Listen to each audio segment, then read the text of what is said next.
Operation Sindoor గురించి ఈరోజు మాట్లాడుకుంటున్నాము. Whole nation ఈరోజు సెలబ్రేట్ చేసుకుంటుంది. అంటే దివాళీ అవన్నీ ఎట్లా సెలబ్రేట్ చేసుకుంటామో ఈరోజు హోల్ ఇండియా సెలబ్రేట్ చేసుకుంటుంది. సో ఈ సందర్భంగా ఏంటంటే అందరు హ్యాపీగా ఉన్నారు. ఆపరేషన్ అయింది, ఎందుకంటే మనం ఏదో అవెంజ్ చేసుకున్నాం, రివెంజ్ తీసుకున్నాం అని చెప్పేసి చాలామంది హ్యాపీ ఉన్నారు. బట్ మీరు అంటే మీరు ఒక సీనియర్, మీ నాలెడ్జ్ మీ మీ అంటే మీకున్న నాలెడ్జ్ బట్టి, మీ ఎక్స్పీరియన్స్ బట్టి, మీ సీనియారిటీ బట్టి ఏంటంటే నేను ఏం అడుగుదాం అనుకుంటున్నానంటే, చాలా మందికి ఇప్పుడు యంగ్ జనరేషన్స్ ఉన్నారు సార్. ఎట్లా అంటే జెన్‌జీ అనుకుందాం. అంటే 2000 తర్వాత బార్న్ అయిన వాళ్ళు ఏంటంటే సినిమాలు చూసో లేతే ఎవరో చెప్తే వాళ్ళకేం అర్థమవుతుందంటే మనకి ఇండియాకి, పాకిస్తాన్‌కి పడదు. వాళ్ళు మన శత్రు దేశాలు అని చెప్తారు. బట్ ఎందుకయింది శత్రు దేశము? అసలు రీజన్స్ ఏంటి? ఇది ఎక్కడి నుంచి స్టార్ట్ అయింది అనేది ఎవ్వరికీ తెలీదు. సో మీరు దాని గురించి చెప్తే వాళ్ళు తెలుసుకుంటారని నేను అనుకుంటున్నాను. ఒకటి పాకిస్తాన్, ఇండియా కలిసే ఉంది మొదట్లో. హ్మ్. బ్రిటిష్ వాడు వెళ్ళిపోతున్నప్పుడు విడగొట్టారు. మహమ్మద్ అలీ జిన్నా ఏంటంటే ముస్లిమ్స్కి ప్రత్యేక రాజ్యం కావాలన్నట్టుగా మాకు విడగొట్టండి అన్నారు, విడగొట్టారు.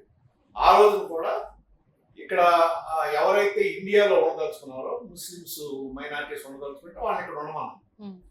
అక్కడ పాకిస్తాన్లో వచ్చేటప్పటికి చాలా మందిని వాళ్ళు తరిమేశారు. కొంతమంది అక్కడ ఉన్నారు కానీ ఎక్కువ మంది వచ్చారు ఇక్కడికి. చాలా మంది ఇప్పుడు ఎల్కే అద్వానీ కూడా అక్కడి నుంచి వచ్చినాడే. మన మాజీ ప్రధాని మన్మోహన్ సింగ్ కూడా కాంతిశీవుడు. అంటే వీళ్ళందరూ అటు నుంచి మనకు ఇది పాకిస్తాన్ ఏరియా నుంచి మనకి విడిపోయిన తర్వాత ఇక్కడ వచ్చినాడు. సరే తర్వాత ఏంటంటే ఎక్కడ వాళ్ళు ఎంతసేపు పాకిస్తాన్ ఏమో ఒక అంటే వాళ్ళకి ప్రజాస్వామ్య దేశంగా మనుగడ సాగించలేకపోయింది ఎక్కువ కాలం. ఆర్మీ వాళ్ళ మీద ఎక్కువ ఆధారపడటం, ఆర్మీ మీద. తర్వాత అనేక సార్లు వాళ్ళకి ఆర్మీ రూల్ రావటం. మన భారతదేశము ప్రజాస్వామ్య దేశంగా నానాటికి నిలదొక్కుంది. ఇవాళ ప్రపంచంలో అతిపెద్ద ప్రజాస్వామ్య దేశం ఏదంటే భారతదేశం. ఇవాళ ఆ విధంగా మనం నిలబడగలిగాం, అలాగే ఆర్థికంగా నిలబడగలిగాం. అంటే పార్టీషన్ అనేది మతపరమైన పార్టీషన్ అయింది. కరెక్ట్ చెప్పాలి, ప్రిసైజ్ గా చెప్పాలంటే ముస్లిమ్స్ అందరూ పాకిస్తాన్కి వెళ్ళాలి, హిందువులు మాత్రం ఇండియాలో ఉండాలి అన్నప్పుడు వెళ్ళాల్సిన వాళ్ళు అటు వెళ్ళారు, రావాల్సిన వాళ్ళు ఇటు వచ్చారు. సో ఆ పార్టీషన్ టైంలో ఎంతో మంది ప్రాణాలు కోల్పోయినారు, ఎన్నో జరిగాయి. సో ఈ టైంలో నుంచి ఈ ఎనిమిటీ, ఈ శత్రుత్వం అనేది స్టార్ట్ అయిందంటారా? అసలు శత్రుత్వం రావాల్సిన పని లేదు. యాక్చువల్గా పాకిస్తాన్ ఏంటంటే జమ్మూ కాశ్మీర్ వచ్చేటప్పటికి ఆ రోజు జమ్మూ కాశ్మీర్ రాజు ఇండియాలో కలవటానికి ఇష్టపడ్డాడు. ఇండియాలో కలుస్తాను. దాని ప్రకారం జమ్మూ కాశ్మీర్ మనకు వచ్చింది. పాకిస్తాన్ ఏంటంటే వాళ్ళు మొదటి నుంచి కొద్దిగా వాళ్ళు ఏదో ఒక ఎక్కడి నుంచో వచ్చామన్న ఫీలింగ్ ఆ నాయకత్వానికి, పాకిస్తాన్ నాయకులకి. వాళ్ళు ఏం చేశారంటే ఒక మామూలు ఆటవికుల ముసుగులో లేకపోతే అట్లా తీసుకొచ్చి పిఓకేని ఆక్యుపై చేసుకున్నారు. ఇవాళ కాశ్మీర్ లో కొంత మనకి వాళ్ళకి మధ్యలో ఘర్షణలో మొదలైంది. పిఓకే ఎప్పుడైతే ఆక్యుపై చేసుకున్నారో అప్పటి నుంచి మొదలైంది. సరే బార్డర్ ఇది ఉన్నా కానీ 1964 వచ్చేటప్పటికి పాకిస్తానే ముందు వారు మొదలెట్టింది. ఆ రోజున కూడా అప్పుడు భుట్టో ప్రధానమంత్రి. భుట్టో ఎవరైనా అంటే ఇండియా నుంచి పాకిస్తాన్ వలస వెళ్ళినాడు. మహమ్మద్ అలీ భుట్టో, జుల్ఫికర్ అలీ భుట్టో. తర్వాత అక్కడ అప్పుడున్న ఆర్మీ చీఫ్ అయూబ్ ఖాన్ కూడా వాళ్ళందరూ ఏంటంటే భారతదేశం ఏముంది అంటే అప్పట్లో వాళ్ళకేంటంటే యూకే తర్వాత యుఎస్ఏ సపోర్ట్ పాకిస్తాన్. ఇండియాకి ఇండియానేమో కొద్దిగా రష్యాతో ఉంటూ అంటే ఇక్కడ ఒకటి మనం చూడాలి. అప్పట్లో ఒక రెండు శక్తుల్లాగా ఉండేవి. ఇది ఒకటి యుఎస్, రెండోది యుఎస్ఎస్ఆర్. అంటే ఇవాళ ఉన్నది కాదు, అప్పుడున్న USSR, United Soviet socialist republic, communist దేశం. చైనా ఇంత బలంగా లేదు అప్పట్లో. ఒకటి ఆ ధ్రువం, ఒకటి ఇటు పక్కన ఉంటే మనం ఏంటంటే న్యూట్రల్ గా ఉన్నాం, నాన్ అలైన్డ్ నేషన్. మన భారతదేశం ఏంటంటే నాన్ అలైన్డ్ నేషన్ గా ఉంటే అప్పట్లో జవహర్లాల్ నెహ్రూ, తర్వాత గమాల్ అబ్దుల్ నాసర్ ఈజిప్ట్, వీళ్ళందరూ నాన్ అలైన్ నేషన్ అటు కమ్యూనిస్ట్ కంట్రీగాను ఉన్నాం, ఇటు క్యాపిటలిస్ట్ కంట్రీ. ద్రోహంగానే ఇట్లా కాకుండా మనం న్యూట్రల్ గా ఉన్నాం అనే ఉద్దేశంతో ఉంటే, పాకిస్తాన్ ఏంటంటే వాళ్ళకి అనుకూలం. అప్పట్లో యుఎస్ అనుకూలం, అమెరికా సైడ్ ఉండేది. అనుకూలంగా ఉన్నప్పుడు వాళ్ళకి సైనిక పరంగా, ఆయుధ పరంగా వాళ్ళకి, తర్వాత కొంత వాళ్ళకి ఇది ఇది ధన సహాయం, అవసరమైన అప్పులు ఇవ్వడం, ఇవన్నీ చేసేవాడు పాకిస్తాన్.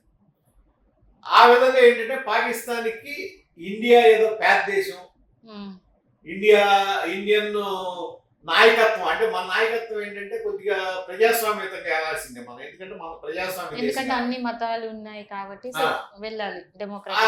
వాళ్ళు ఏంటంటే మనం ఏదనుకుంటే అది అన్న విధంగా ఉండి వారు ఆ రోజున లాల్ బహదూర్ శాస్త్రి గారు పిఎం గా ఉన్నప్పుడు వారు మొదలైంది 1964లో. ఆ రోజున కూడా వాళ్ళు నిజంగా ఎమ్యూనిషన్ వాళ్ళ దగ్గర ఎక్కువ ఉంది. అంటే అమెరికా సహాయంతో మనకంటే కంపేర్ చేస్తే మనకంటే చాలా ఎక్కువ ఉంది అప్పట్లో వాళ్ళకి. వాళ్ళ ఎమ్యూనిషన్ శాబర్ జెట్లు ఉన్నాయి. శాబర్ జెట్లు అప్పట్లో ప్రపంచంలోనే ఉత్తమమైన ఫ్లైట్స్. తర్వాత పాటన్ ట్యాంకులు అని ఉండే, పాటన్ ట్యాంక్స్ కూడా అంతే, చాలా హై రేంజ్. మన దగ్గర అవన్నీ లేవు. మన దగ్గర ఉన్నాయి రష్యా నుంచి వచ్చిన మిగ్గు ఎయిర్క్రాఫ్ట్స్ చిన్న చిన్నగా ఇవి ఉన్నాయి. తర్వాత నాటు విమానాలనే అవి మనం బెంగళూరులో తయారు చేసాం. మన ఇది ఇండియన్ మేడ్, అది నాటు విమానాలు ఉండేవి. ఏంటంటే అప్పట్లో యుద్ధం వస్తే ఇండియా ఆగదు అనేది ప్రపంచ దేశాల నమ్మకం.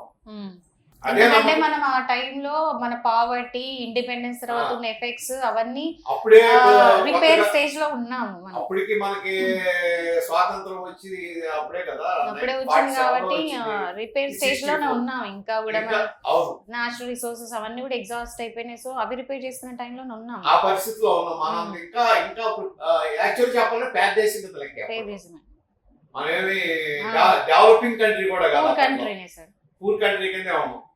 ఆ సమయంలో ఏంటంటే వాళ్ళు దాడి చేయడం జరిగింది. వాళ్ళే ఫస్ట్ స్ట్రైక్ వాళ్ళే చేశారు. చేసినప్పుడు అప్పుడు జమ్మూ కాశ్మీర్ లో యుద్ధం మొదలెట్టారు, జమ్మూ కాశ్మీర్ సైడ్ నుంచి. సార్ ఇప్పుడు చాలా మంది అంటే యూత్ కి ఒక క్వశ్చన్ ఉంటుంది, ఏంటంటే కాశ్మీర్ కోసం ఫైట్ చేసుకుంటున్నాం, కాశ్మీర్ నాది అంటే కాశ్మీర్ నాది అని కొట్లాడుకుంటున్నారు. ఈ కాశ్మీర్ ఇష్యూ గురించి మీరు ఏం చెప్పాలనుకుంటున్నారు? ఎందుకు కాశ్మీర్, వై కాశ్మీర్ అనేది? కాశ్మీర్ అంటే కాశ్మీర్ వాళ్ళది ఎట్ అవుతుంది అసలు, వాళ్ళది. కాశ్మీర్ అనేది పాకిస్తాన్ ఎట్టి పరిస్థితుల్లో అవ్వదు. ఇప్పుడు వాళ్ళకు ఉన్నది కూడా వాళ్ళు మా దాంట్లో పాకిస్తాన్ ఆక్యుపైడ్ కాశ్మీర్ అంతే, అంతేగాని అది వాళ్ళే మా దాంట్లో. కానీ ఇండియా మనం పాకిస్తాన్ మన అంత, జమ్మూ కాశ్మీర్ మన అంతర్భాగం కదా, మన సైడ్ ఉందంతా. వాళ్ళు ఏంటంటే అక్కడ జమ్మూ కాశ్మీర్ ని ఆక్యుపై చేసుకుంటే స్ట్రాటజికల్ గా వాళ్ళకి, జియోగ్రఫికల్ గా స్ట్రాటజికల్ గా వాళ్ళ అప్పర్ హ్యాండ్ ఉంటుందనే ఉద్దేశంతో వాళ్ళు అక్కడి నుంచి అది వార్ చేయడానికి అది అనుకూలమైన ప్రదేశం కాదు, చాలా అంటే టఫ్ ఏరియా, కొండలు, వ్యాలీస్ ఇట్లా ఉంటుంది, జియోగ్రఫికల్ గా సూట్ అయ్యేది, పైగా చలి ఎక్కువ. ఇది టఫ్ ఏరియా కాబట్టి మామూలుగా ఇది ప్లెయిన్ ల్యాండ్ కాదు కదా అది. అక్కడ ఆక్యుపై చేసుకుంటే, అక్కడ స్థావరాలు ఏర్పరచుకుంటే ఏ రోజైనా ఇండియా మీద మనకు అప్పర్ హ్యాండ్ ఉంటుందనే ఉద్దేశంతో వాళ్ళు చేశారు తప్ప, ఆ రోజున అక్కడ ఇండియాలో అక్కడ పండిట్స్ ఉండేవాళ్ళు, కాశ్మీర్ పండిట్స్, హిందూస్ ఉండేవాళ్ళు.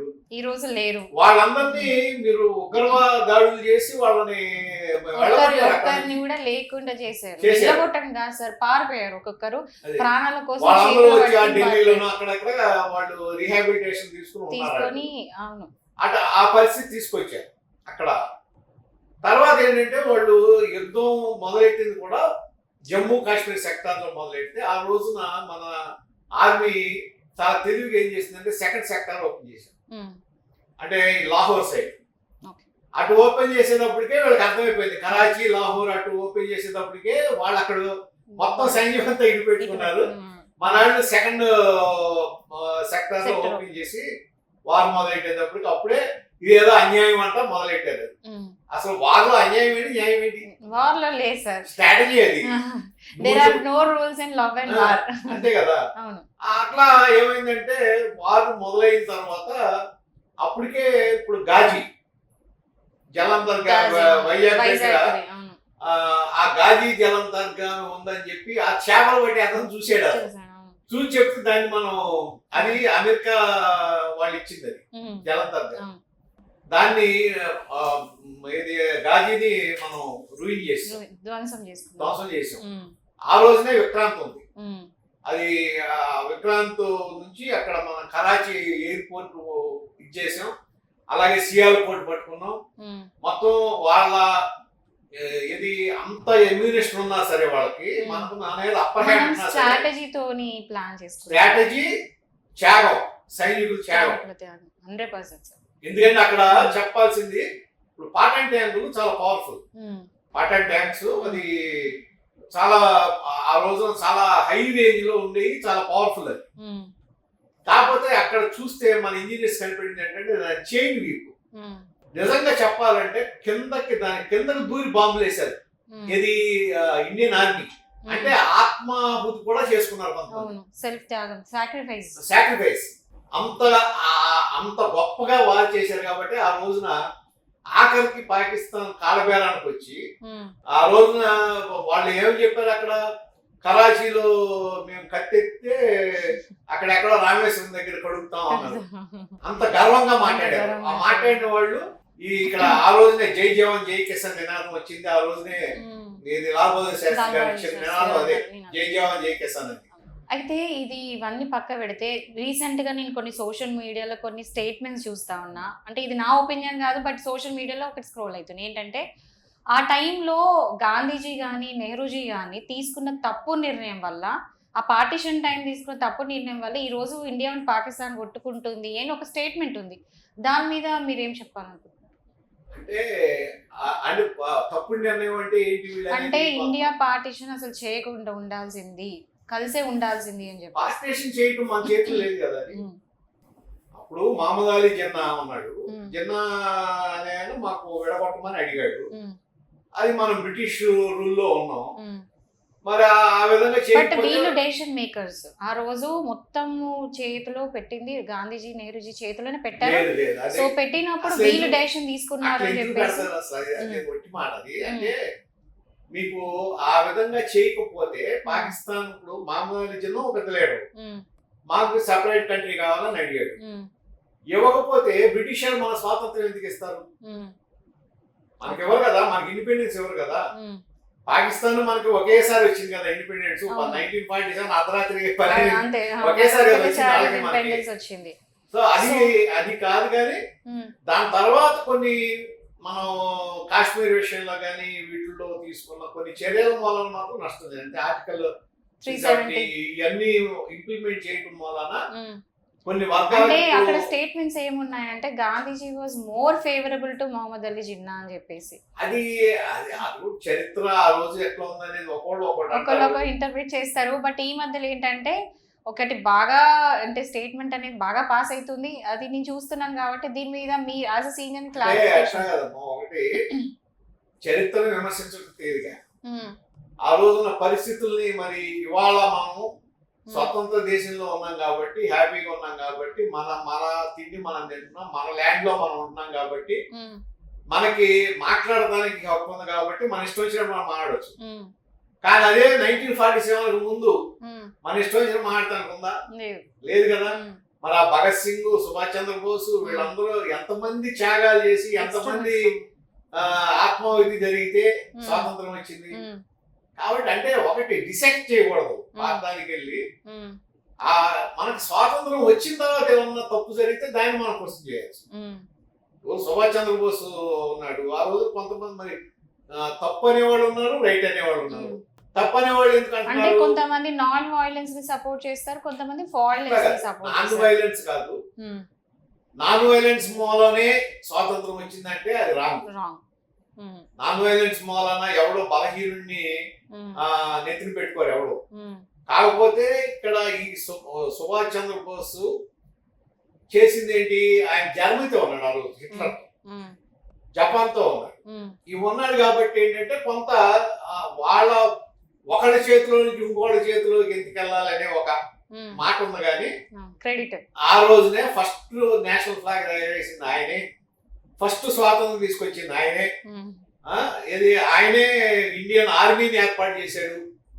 ఎవరు సార్? సో ఆయన ఒక ఆర్మీని ఏర్పాటు సుభాష్ చేశాడు చంద్ర కదా, Bose, Subhash INS Chandra Bose. INS okay. ఆయన మన ఏర్పాటు చేశాడు కదా. ఐఎన్ఎస్ చేసి అటువంటివన్నీ జరిగిన తర్వాత భగత్ సింగ్ లాంటి వాళ్ళు వీళ్ళందరూ తీవ్రవాదం కూడా, ఎక్స్ట్రీమిస్ట్ వీళ్ళంతా. వాళ్ళందరూ ఎక్స్ట్రీమిస్టులు అయిన తర్వాత, ఇవన్నీ అయిన తర్వాత సెకండ్ వరల్డ్ వార్ లో వాళ్ళందరూ వాళ్ళు బ్రిటిష్ సపోర్ట్ చేశారు. కాదు బ్రిటన్ సెకండ్ వరల్డ్ వార్ లో వాళ్ళు వీక్ అయిపోయిన తర్వాత, ఆ తర్వాత నెమ్మది యుఎస్ బలం పెరిగింది కానీ బ్రిటన్ వీక్ అయిపోయింది. మన పరిపాలించే పరిస్థితి లేని టైంలో మనం వదిలేరు కానీ ఇది తట్టుకోలేక. అంతేగాని వాళ్ళు ఏదో అహింసా సిద్ధాంతానికి లొంగిపోయి ఇదని కాదు. నిజంగా ఆ రోజునే ఇప్పుడు మరి మీరు చూసే ఉంటారు అల్లూరి సీతారామరాజు సినిమా, మేము అందరం కలిసి ఉమ్మేస్తే కొట్టుకుపోతారు అంటాడే. నిజంగా వాళ్ళందరూ తిరుగుబాటు చేస్తే ఏమయ్యేది అంటే, ఆ రోజున భారతదేశానికి ఉన్న మనకున్న ఒక డిసడ్వాంటేజ్ ఏంటంటే, ఎక్కడికక్కడ సంస్థానాలు ఉన్నాయి, కొన్ని వందల సంస్థానాలు దేశంలో. ఆ సంస్థానాలు తీసుకు ఒకళ్ళకొకళ్ళ పడదు కాబట్టి వాళ్ళు ఎవడైతే బలవంతుడు, ఇప్పుడు నిజాం ఉన్నాడు, నిజాం కూడా కప్పం కట్టినాడేగా ఎవరికి, బ్రిటిష్ వాళ్ళకి. వీళ్ళందరూ ఒకరితో వాళ్ళ పడక వీళ్ళు తీసుకెళ్లి ఇంటర్నల్ గా వీళ్ళ మధ్యలో కొట్లాటలే ఎక్కువైపోయినాయి. డివైడ్ అండ్ రూల్ పాలసీ అప్పుడే వచ్చింది కదా. Divide and rule policy British వాళ్ళు చేయబట్టి ఆ విధంగా ఆ రోజు జరిగింది. అది వాళ్ళ తర్వాత ఏమైంది, ఇండియా అనేది మొత్తం ఇవన్నీ పోయి, సంస్థానాలు ఇవన్నీ పోయి ఒక పెద్ద దేశంగా ఒక దీని కింద ఆవిర్భవించింది 1947 తర్వాత. ఆ పరిస్థితుల్లో ఏమైందంటే, మనకి ఎవరైతే పాకిస్తాన్ తర్వాత రూలింగ్ వచ్చారో వాళ్ళు ప్రజాస్వామ్యం నుంచి మధ్యలో పక్క పోయి వాళ్ళ నియంతృత్వం వెళ్ళిపోయారు. ఆర్మీ హ్యాండ్ ఓవర్ చేసుకుంది, వాళ్ళు మొత్తం ఆర్మీ ఓరియంటెడ్ చేసుకుంది. అడ్మినిస్ట్రేషన్. అట్లాగా 1964 వారు ఘోరంగా వాళ్ళు ఓడిపోయారు. ఆ తర్వాత సరే లాల్ బహదూర్ శాస్త్రి గారు తాష్కెంట్ ఒప్పందంలోకి వెళ్ళారు. ఒప్పందం అయిపోయిన తర్వాత అక్కడే సంతకం పెట్టి అక్కడే పాపం ఆయన చనిపోతుంది. సార్, ఈ రోజు ఆపరేషన్ సింధూర్ గురించి మాట్లాడితే 1964లో, 1971లో, 1999లో 3 వార్స్ అయినాయి ముందు కూడా. సో 71లో 64 పక్క పెడితే మనకి ఒప్పందాలు అయినాక 71 ఆ టైంలో మన క్లెయిమ్ ఏంటంటే, ఇండియన్స్ ఏమంటారంటే వార్ మేము గెలిచాము కాబట్టి అగ్రిమెంట్కి వచ్చినాము అంటారు. ఓకే, బట్ పాకిస్తాన్లో వాళ్ళు ఏం చెప్పుకుంటారంటే ఇలాంటిది ఏం జరగలేదు, మేము గెలిచాం యుద్ధంలో అని చెప్పి వాళ్ళు చెప్పుకుంటారు. సో సేమ్ అట్లనే అదే ఈ రోజు కూడా 71 వార్లో ఒక సామెత ఉంది కదా, కింద పడిన మాలెక్కి. 71 వార్లో వాళ్ళు అప్పటికి ఏముంది, వెస్ట్ పాకిస్తాన్, ఈస్ట్ పాకిస్తాన్, ఒక ఫోటో కూడా ఉంటది అగ్రిమెంట్ చేసుకుంటున్నారు. అప్పుడు 71 బిఫోర్ వెస్ట్ పాకిస్తాన్, పాకిస్తాన్ అంటే ఏంటి, వెస్ట్ ఈస్ట్ కలిపి పాకిస్తాన్. ఆ వెస్ట్ పాకిస్తాన్, ఇది ఈస్ట్ పాకిస్తాన్. ఇండియాకి ఒక పక్కన అది ఉండేది, ఒక పక్క ఇది ఉండేది, ఆ రెండు కలిపి పాకిస్తాన్. మరి ఆ వార్లో వెస్ట్ ఈస్ట్ పాకిస్తాన్ మొత్తం విడిపోయి బంగ్లాదేశ్ కింద వచ్చింది. బంగ్లాదేశ్ అవతరణ అప్పుడే కదా, ఆ వారంలోనే కదా. మరి అదే బంగ్లాదేశ్ అవతరణ అయిన తర్వాత అక్కడ పాకిస్తాన్ ఆర్మీ ఉంది, 93,000 మంది పాకిస్తాన్ ఆర్మీ. అప్పుడు ఇండియన్ అక్కడ ఉన్న జనరల్ జగదీష్ సింగ్ అరోరా, మన Indian army chief Manek Shah. ఆ రోజు ఈ ఇందిరాగాంధీ హయాం ఉండింది. మానేక్ షా ఉన్న టైంలో ఇందిరాగాంధీ గారు ఉన్నట్టు ప్రైమ్ మినిస్టర్ ఇందిరాగాంధీ. ఆ టైంలో ఏమైంది, మీరు ఆయుధాలు వదిలేసి లొంగితే మేము మొత్తం ఇండియన్ ఆర్మీ చుట్టుముట్టేసి ఉంది, మీరు ఆయుధాలు వదిలేసి లొంగితే క్షమాభిక్ష పెడతాం, లేకపోతే మేము వార్ చేస్తాం, మేము ఒక్కళ్ళు కూడా బతకరని చెప్పి ఆ రోజు మన వాళ్ళు హెలికాప్టర్ లో నుంచి, ఫ్లైట్ లో నుంచి వాళ్ళకి ఫుడ్ ఇది పంపించారు. ఇది మెసేజ్, అదే కరపత్రం. ఫుడ్ కూడా అది కూడా మనమే ఇచ్చామంట కదా, అది కూడా మనమే పైనుంచి ఫ్లైట్స్ లో నుంచి. అది జరిగిన తర్వాత వాళ్ళు ఏంటంటే అప్పుడు ఆలోచించారు 93,000 మంది టెర్మినేషన్ లొంగిపోయారు. సో ఈ రోజు కూడా కొంతమంది పాకిస్తానీ అదే నేను అంటున్నాను, ఆ లొంగిపోయిన 93,000 మంది లొంగిపోయి టెర్మినేషన్ దాన్ని గెలిపెట్టంటారు. వాళ్ళు గెలుపని చెప్పుకుంటారు. అదే కదా గెలుపంటే వాళ్ళు problem. మర్చిపోయినట్లు లెక్క, మైండ్ లేనట్లు లెక్క. అదే కదా సార్, వాళ్ళు 71 వార్ లో మేము గెలిచాము. ఇప్పుడు పాకిస్తాన్ స్టోరీ హిస్టరీ ఇంతే ఉంటుంది సార్.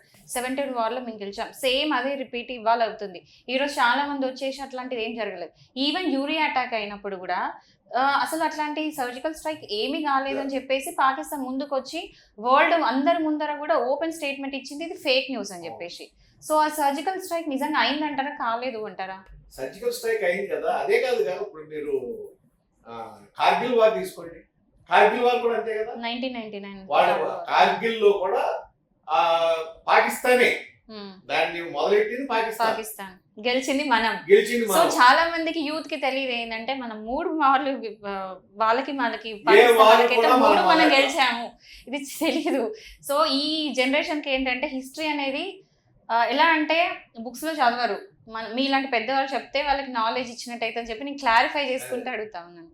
సో ఇది అయితే ఇప్పుడు పాకిస్తాన్కు ఇండియాకి ఉన్న శత్రుత్వము మీ దృష్టిలో ఈజ్ ఇట్ పొలిటికల్, మతపరమైందా? నిజం చెప్పాలంటే వాళ్ళు పాకిస్తాన్ నాయకత్వం బలహీన నాయకత్వం.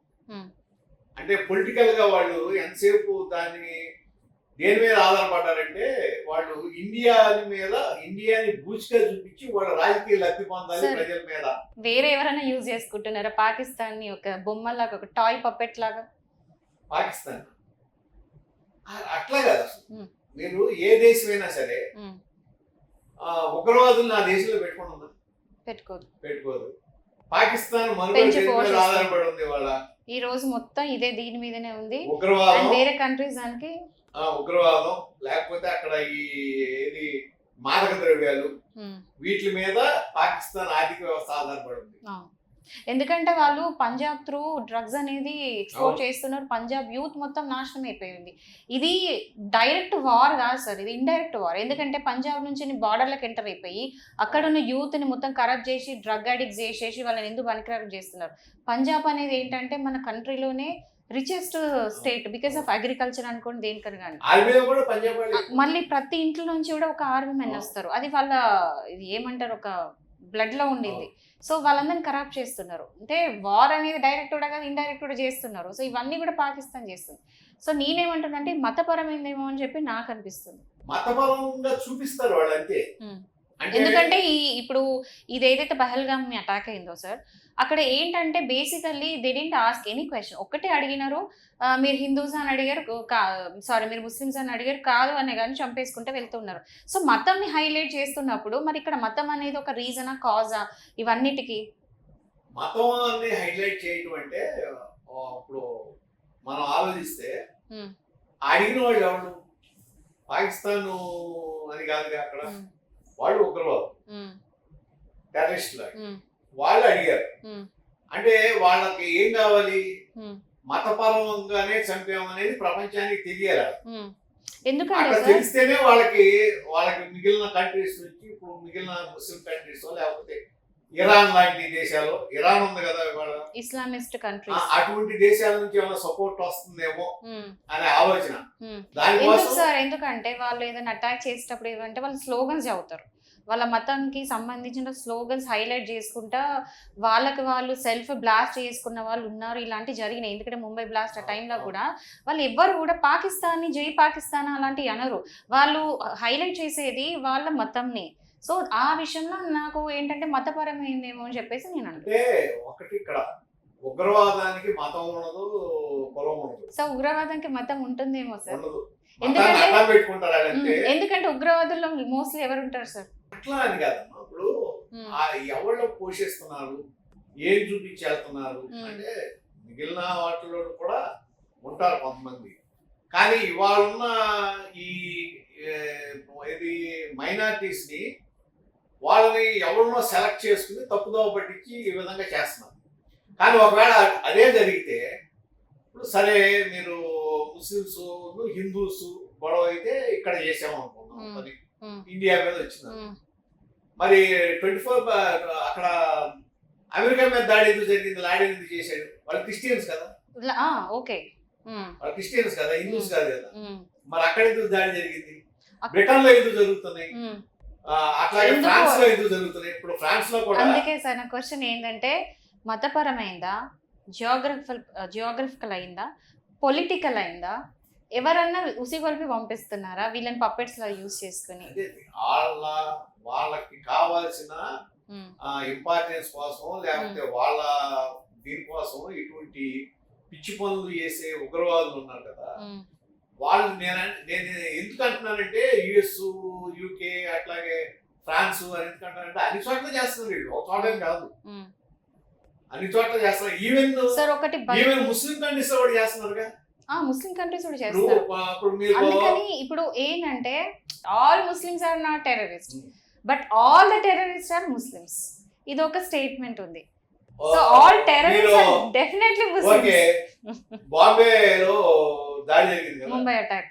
హెడ్లీ ఎవరు? హెడ్లీ ఎవరు? క్రిస్టియన్. మరి అతను ఉన్నాడు దాంట్లో. బట్ అక్కడ వచ్చిన అట్లా అసలు ఆ విధంగా ఎప్పుడు కూడా జనరలైజ్ చేయదు. ఓకే, ఎందుకంటే మతాన్ని జనరలైజ్ చేయదు. చాలా మంది మంచి గొప్ప పడరు. మనకు ఇప్పుడు అబ్దుల్ కలాం, ఇండియన్ ముస్లిం అబ్దుల్ కలాం, ఆయన ఐకాన్ కదా, ఆయన పేరే మిసైల్. ఇండియా కోసం అనేక త్యాగాలు చేసిన వ్యక్తి ఆయన. అట్లాగే జాకిర్ హుస్సేన్ ఉన్నాడు, వీళ్ళందరూ ఉన్నారు కదా, పెద్ద పెద్ద వాళ్ళు ఇండియా కోసం సర్వం త్యాగం చేసిన వాళ్ళు ముస్లిమ్స్ చాలా మంది ఉన్నారు. ఇవాళ పెహల్గాం లో కూడా చాలా మంది రక్షించారు కదా వీళ్ళని, ముస్లిమ్సే, లోకల్ వాళ్ళు రక్షించారు కదా. నేను వాళ్ళు ఏంటంటే కొంతమందిని సెలెక్ట్ చేసుకుని వాళ్ళని తీసుకెళ్లి ఈ విధంగా తయారు చేస్తారు కదా తప్ప వాళ్ళు ఇట్లా మాట్లాడి ఈ మతపరమైన దీన్ని తీసుకురావడం వలన మిగిలిన వాళ్ళని అట్రాక్ట్ చేయాలని ట్రై చేస్తారు. డివైడ్ అండ్ రూల్ అట్రాక్ట్ చేయడానికి. ఇప్పుడు పేదలం దానికి కారణం ఏంటి? యాక్చువల్ గా పాకిస్తాన్ ఇవాళ కాశ్మీర్ లో ప్రజలు శుభ్రంగా ఉన్నారు, హ్యాపీగా ఉన్నారు. ఆఫ్టర్ 370 అయితే ఇంకా బాగున్నారు, ఇప్పుడు చాలా బాగున్నారు. దాదాపు 22,000 కోట్లు ప్రతి సంవత్సరం వాళ్ళకి టూరిజం మీద వస్తుంది. అంటే ఆర్థికంగా బలపడుతున్నారు అందరూ, పరిస్థితులు బాగున్నాయి. దాన్ని దెబ్బకొట్టడం కోసమే కదా ఇవాళ టెర్రరిస్ట్ అటాక్ చేసింది. సార్ 2019లో మీరు వినే ఉంటారు, బుర్హన్ వానీ అని ఒక కశ్మీరీ ముస్లిం, అతన్ని చంపేస్తే అతను ఏదో అంటే దేశభక్తుడు ఏదో చేశాడని చెప్పేసి మొత్తం కశ్మీర్ కదిలి ఆర్మీని టార్గెట్ చేసి ఆర్మీ మీద రాళ్ళు జల్లి ఒక రకమైన యాజిటేషన్ మొత్తం కంట్రీకి అగెనిస్ట్ పోయినారు. కాశ్మీర్లో వండుకుంటే మన ఇండియన్ ముస్లిమ్స్. సో ఆ టైంలో ఏంటంటే ఆ టైంలో క్లియర్గా ఒక మెసేజ్ ఏమి ఇచ్చారంటే ముస్లిమ్స్ అనేది మీ మైనారిటీస్, మేము ఇల్ట్రేట్ చేయబడుతున్నాము, సో మాకు సపరేట్గా కాశ్మీర్ అనేది కావాలి, మేము కాశ్మీర్ తీసుకుంటాము, ఇండియన్ గవర్నమెంట్కి అసలు మా మీద ఎట్లాంటి హక్కు లేదు అన్నట్టు ఒక ఫైట్ అనేది జరిగింది. ఆ తర్వాత చల్లబడిపోయింది అంటే 370 తీసేయడం అంతా కూడా. సో ఇక్కడ కూడా మళ్ళీ మతం హైలైట్ చేశారు కదా. అంటే మతాన్ని హైలైట్ చేశారు, పాకిస్తాన్ స్పాన్సర్డ్. అప్పట్లో ఏంటంటే ఈ టెర్రరిస్ట్ యాక్టివిటీస్ ఎక్కువ జరిగాయి అక్కడ.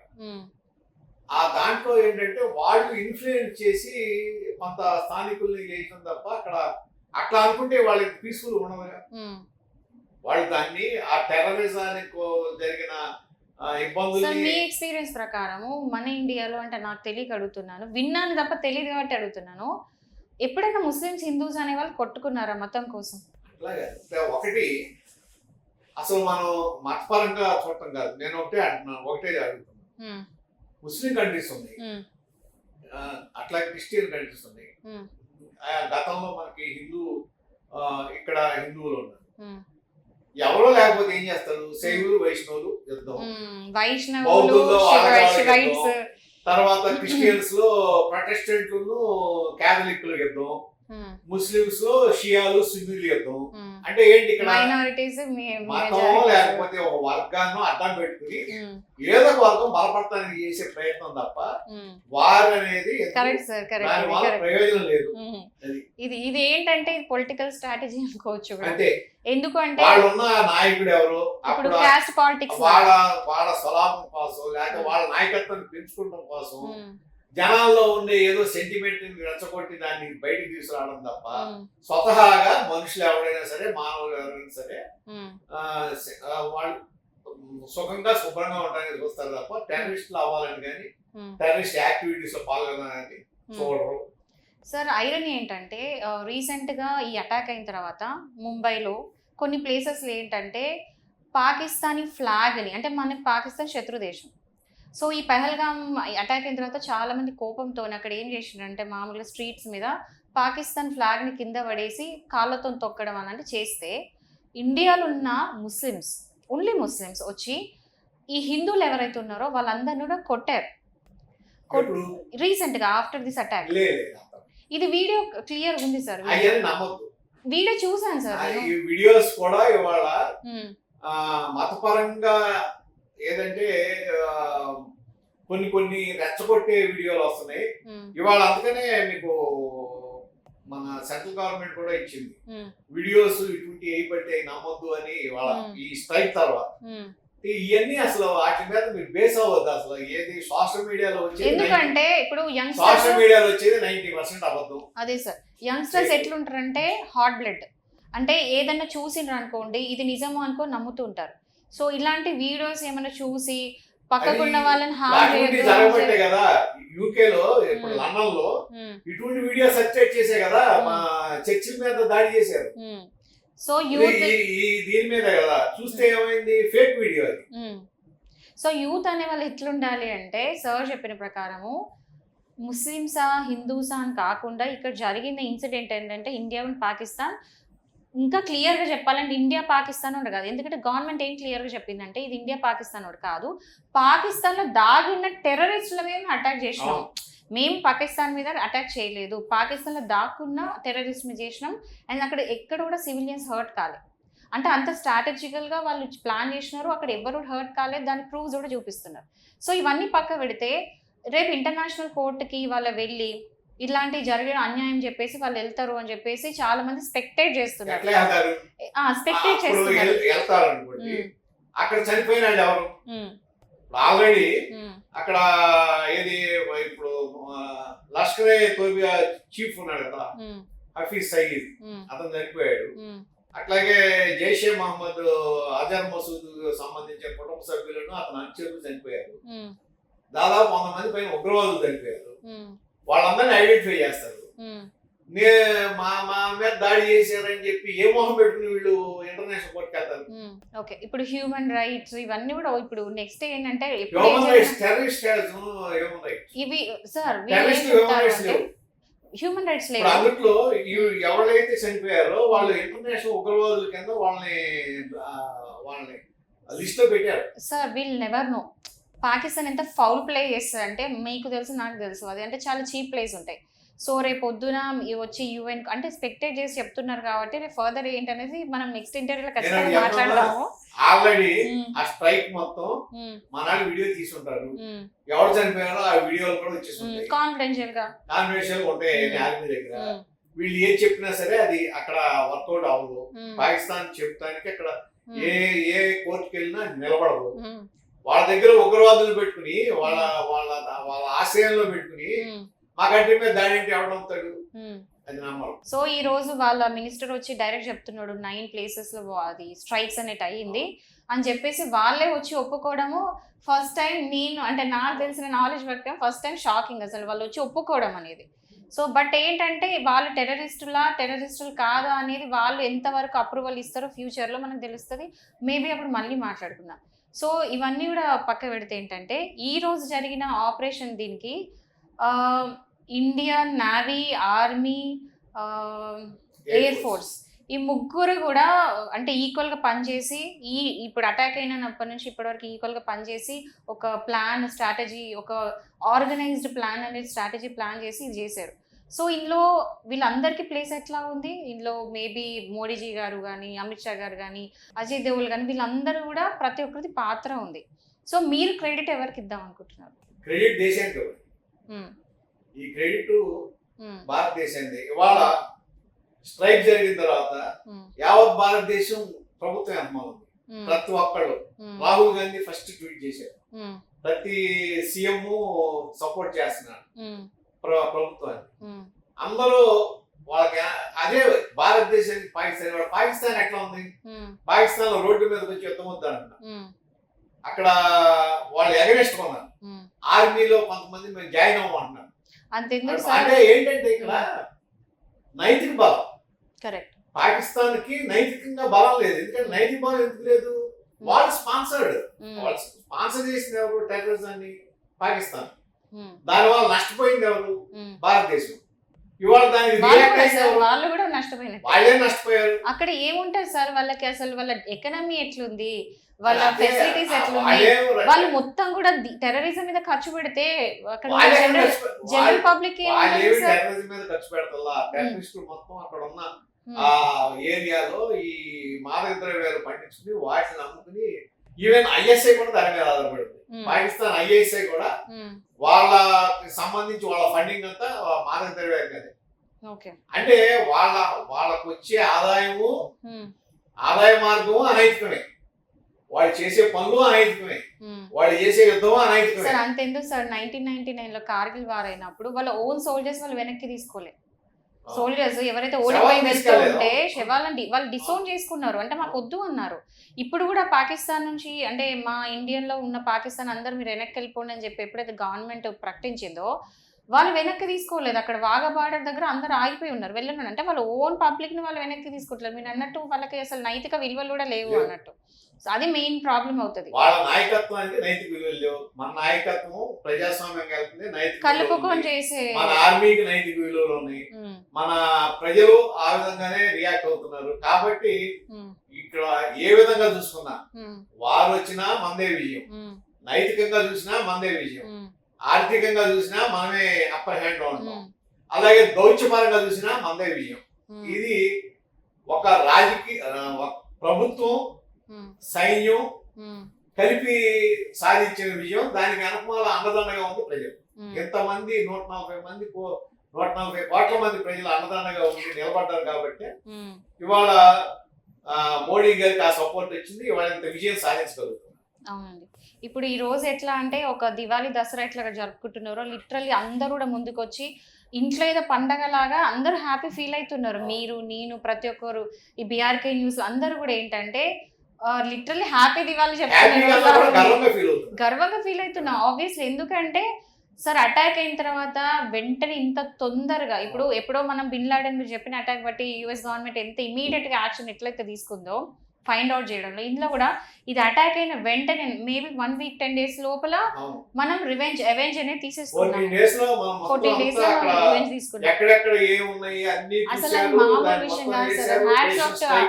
Hats off to government, hats off to the intelligence, hats off to the technical departments అన్ని కూడా ఇంత బాగా ప్లాన్ చేసి ఓన్లీ మెయిన్ ఏంటంటే సివిలియన్స్ కి హర్ట్ కాకుండా ఓన్లీ టెర్రరిస్టులని అటాక్ చేసి చంపడం అనేది కూడా అంటే నిజంగా గర్వంగా చెప్పుకునేది. 100 మంది పైగా టెర్రరిస్టులని ఒకేసారి చంపడం అంటే చాలా పెద్ద విషయం. ఈవెన్ యూరియా అటాక్ కూడా అంతే సార్. చాలా మందికి యూరియా అటాక్ గురించి, సర్జికల్ స్ట్రైక్ గురించి తెలీదు. బట్ అందులో కూడా అంతే, ఒక్క సివిలియన్ కూడా ఆ రోజు నష్టపోలేదు. And with in 7 to 8 hours అనుకుంటా సార్ ఆ మిషన్ ఉండింది, చేసుకొని వచ్చేసారు. పాకిస్తాన్ లో 100 కిలోమీటర్ల అవతల కూడా లేదు. అవును, మనం శత్రు దేశంలోకి వెళ్ళి మనం చేసొచ్చు. 100 kilometers 30 to 100 kilometers స్ట్రైక్ చేసాం. అంటే అక్కడ మన బలము కనపడింది, మన కెపాసిటీ కనపడింది, అట్లా అట్ ది సేమ్ టైం మన విస్టైల్ కూడా కనపడింది. ఏంటంటే మనం ఎంతవరకు ఏదైనా చేయగలుగుతామో మేము చూపిస్తాం, ఎంతవరకు చేయాలో అంతవరకు చేసాం. అది కరెక్ట్ గా ప్లాన్డ్ గా. అది సినిమాలో ఉంటుంది, అది మహేష్ బాబు సినిమా ఉంటుంది. ఏంటది ఏది సార్, ఏదో ఎట్లాగో కొట్టినట్టుగా ఇంత కరెక్ట్ గా ఎట్లా కొట్టాడు అన్నాడు అతడు మూవీలో. అట్లా ఎంత ఆ విధంగా అంత పర్ఫెక్ట్, ఎంత క్యాల్కులేటెడ్ గా ప్రెసిషన్ స్ట్రైక్, ఎంత క్యాల్కులేటెడ్ కొట్టింది సార్, ఏం కొట్టిండు అని చెప్పి. అవును కరెక్ట్, మీరు Mahesh Babu dialogue correct, app set అవుతుంది. సో ఇక్కడ ఏంటంటే ఇప్పుడు ఇండస్ వాటర్ ట్రీటీ కూడా ఫస్ట్ ఏమన్నారు, మేము ట్రీటీ క్యాన్సిల్ చేసుకుంటున్నాము, సీజ్ ఫైర్ అగ్రిమెంట్ కూడా ఒకటి హింట్ ఇచ్చారు, మేము దేనికైనా రెడీ అన్నట్టు. సీజ్ ఫైర్ అగ్రిమెంట్ కూడా క్యాన్సిల్ చేసుకోవడం ఇండైరెక్ట్గా వాళ్ళకి ఇచ్చిన ఇంటిమేషన్. ఆ తర్వాత ఈ వాటర్ ట్రీటీ అనేది క్యాన్సిల్ చేశారు, మళ్ళీ వెంటనే గేట్స్ ఓపెన్ చేశారు, మళ్ళీ క్లోజ్ చేశారు. అంటే ఇవన్నీ కూడా సార్ ఒక స్ట్రాటజీ. అండ్ అది ఈ స్ట్రాటజీ నాకు తెలిసి మోడీ గవర్నమెంట్ కి పాసిబుల్ అయితే సింధు వాటర్స్ ఆపడం వలన బాగా నష్టపోయేది సింధు ప్రావిన్స్. సింధు ప్రావిన్సే ఎక్కువ పొలిటికల్ గా పాకిస్తాన్ ని రూల్ చేసేంత అక్కడ ఆ ప్రావిన్స్ ఆడే, సింధు ప్రావిన్స్ ఎక్కువ. ఈవెన్ ఇవాళ ప్రైమ్ మినిస్టర్ కూడా సింధు ప్రావిన్సే. వాళ్ళు ఏ రోజైతే ఇబ్బంది పడ్డారో వాళ్ళకి ఈ నీరు రాకపోతే వాళ్ళు ఇబ్బంది పడితే అక్కడ కనుక అన్రెస్ట్ స్టార్ట్ అయితే చాలా ఇబ్బంది పడతారు అక్కడ ఉన్న రూరల్స్. ఇప్పుడు అది కూడా వస్తుంది. ఇంకోటి చాలా మంది తెలియదు ఏంటంటే 1970 వార్లో మనం మిసైల్ పంపించినప్పుడు అప్పుడు ఉన్న ముషరఫ్కి రవీనా టాండన్ హీరోయిన్ అంటే చాలా ఇష్టం. అంటే మనం మిసైల్ వేసినప్పుడు ఏ గిఫ్ట్ ఫ్రమ్ రవీనా టాండన్ అని పంపించి ఒక చాటుకున్నాము ఆ రోజు. అంటే చాలా మందికి ఈ రోజు తెలియదు అది ఎంత హ్యాపీ ఇచ్చింది అంటే ఈ రోజు కూడా అంతే హ్యాపీగా ఈ అటాక్ ద్వారా అందరికీ అనిపిస్తుంది. సో మీరు అంటే మీకున్న ఎక్స్పీరియన్స్ అండ్ మీకున్న నాలెడ్జ్ ఇప్పుడున్న యూత్కి